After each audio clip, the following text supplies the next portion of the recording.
This is Dan from the Rebel Gaming Club, and you're watching Rate My Junk.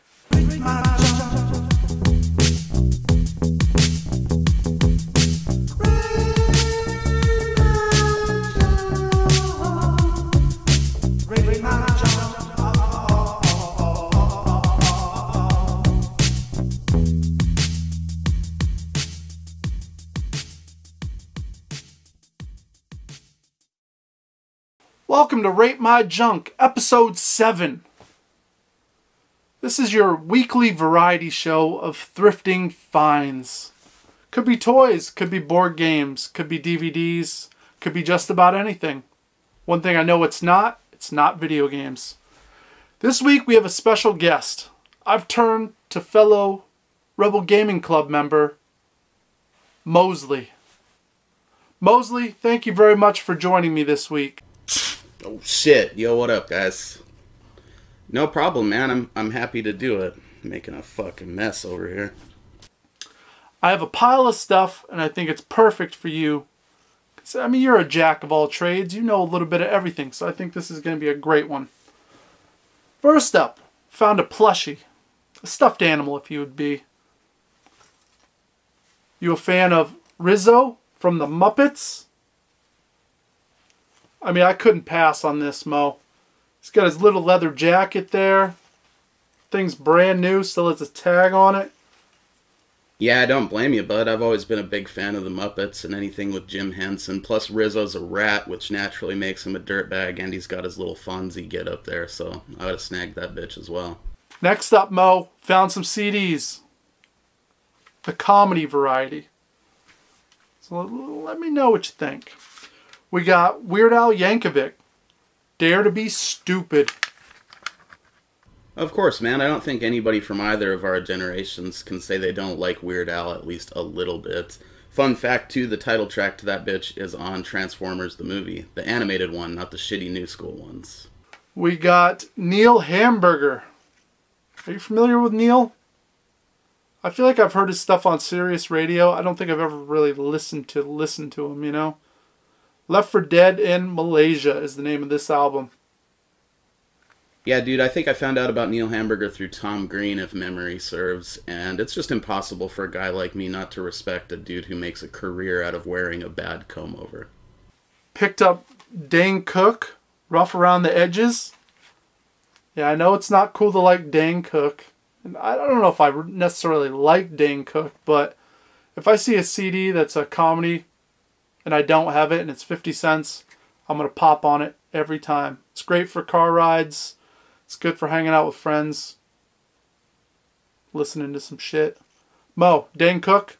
Yeah, man, I never really got on the Dane Cook hate wagon, but I don't really like the guy either, so I don't have really much of an opinion on that. I'm sure there's some jokes on there. That's so it was a successful purchase in that sense. And the last of the comedy CDs was definitely the best one. And that is Bill Hicks, Love, Laughter, and Truth.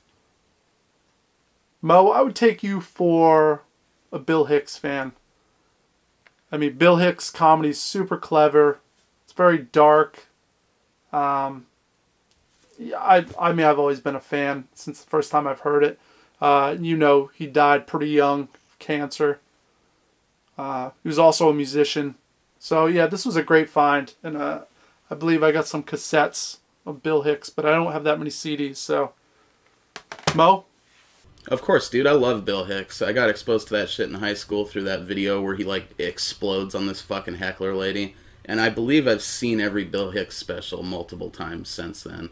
He's got a good cynical sense of humor, but at the same time, he's very honest. So that's what I always liked about Bill Hicks. If I had to pick, he's right up there with Richard Pryor. It's like top 2 comedians ever, so definitely a good grab on that one, and it compensates for that Dane Cook bullshit.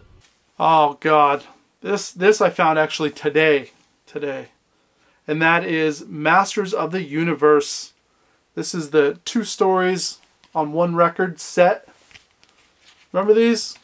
You throw it on the old turntable, and then you'd be able to follow along with the book. Awesome. Yeah, man, I fucks with He-Man pretty hard. Unfortunately, growing up, I was more of a Transformers Ninja Turtle kid, so I didn't have a lot of the He-Man figures. I did have a Battle Cat without the saddle, So it's basically just that fucking lion figure that they painted yellow and green to make Battle Cat. But yeah, you know, I've never seen any of those specific He-Man books. I have seen Superman ones and Batman ones, I think. And you don't often find them with the little records still in there. So for the price, that's definitely sexy for sure. Next up, found some cups from 1978 from McDonald's. So the year I was born, these were released. And these are Garfield cups. I'm a fan of these cups, these old, you know, especially if they've never been used. Like, someone thought it was a good idea in 1978 to buy these and then just, I don't know, hold on to them, store them, collect them.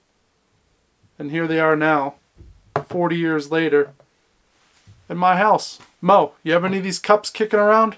Yeah, dude, I actually have that exact cup that you had in your left hand there for a minute. I frequently use it for coffee, so it's probably in the dishwasher right now. But I always like those old painted glasses or the etched glasses. It's a shame fast food joints don't do those as often anymore, or at all. Found a couple DVDs. We picked up volume 1 and 2 of Futurama. I'm a fan. I mean, it seems like of late I've been finding these all over the place for really cheap, whether it be The Simpsons, South Park. So with Futurama, yeah, I wasn't going to pass it up. I got them both for $5 total. So good deal. Mo, you like Futurama? I can't deny how awesome Futurama is. I think the reason that you're finding those so often lately is people are kind of getting to that point where they're starting to look at Futurama and The Simpsons as overrated, which is fucking stupid. Any show that goes like 20 plus seasons is going to have moments where they're not as funny as they used to be, but they still deserve respect. If anything's overrated, it's probably Family Guy. I got Lord of the Rings, the trilogy, in this sweet box set here. This was the 4th or 5th pressing of this, and from 1975, I believe. The original pressing was 1970, so pretty awesome. It's got some, you know, yellowing on it from age, but man, how sweet is that? I get down with lots of things in book form, Dan, because I'm a giant fucking nerd. I just don't often have a chance to talk about it.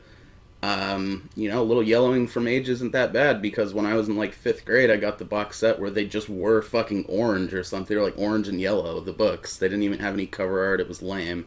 But I read through them and fell in love with the series, and, you know, the rest is history. And the last pickup for $5, I had to pop on this. I'm a big strategy guy. You know that, Mo. I picked up Axis and Allies. Come on now, Mo. Like, this is some heavy duty fucking strategy shit right here.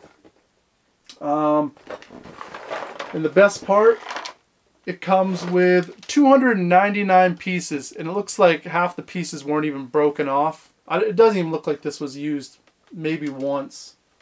And if they did, they didn't pull all the pieces off, because it has ships and planes and yeah, this is some heavy strategy right here. Mo, you get down with the strategy games like Risk and, well, I guess this is a whole different level of strategy right here. I'm sorry, dude. That box just makes you look so tiny, and it's adorable. I know it's because the box is fucking massive.